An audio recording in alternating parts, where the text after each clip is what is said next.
नमस्कार मिथिलावासी। अहाँ सबके लेल फेर एकटा आई नचारी समझू या महेशवाणी समझू सुनाबऽ जा रहल छी, सुनू।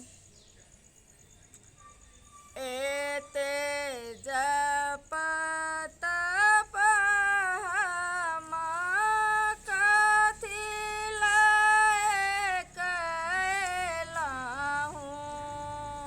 एते जप तप हम कथी लए कयलहुँ।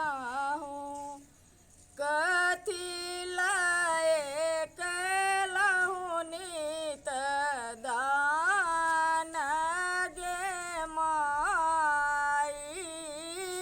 कथी लए कयलहुँ नित दान गे माई।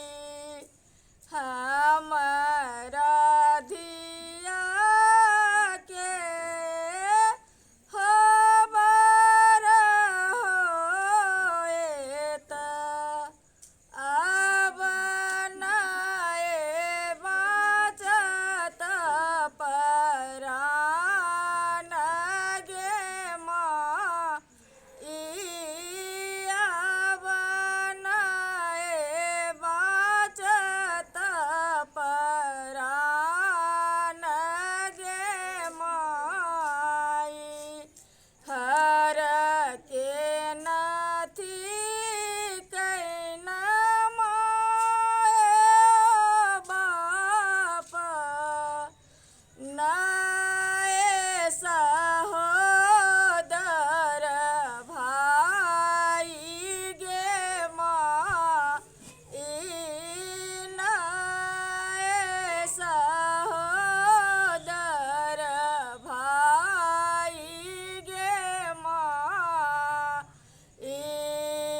हमरो धिया कोना ससुर जैती। हमरो धिया कोना ससुर जैती। बैसती ककरा तर जाई गे माई। बैसती ककरा तर जाई गे माई। भांग काटिला त बसुहा चरत। भांग काटिला भांग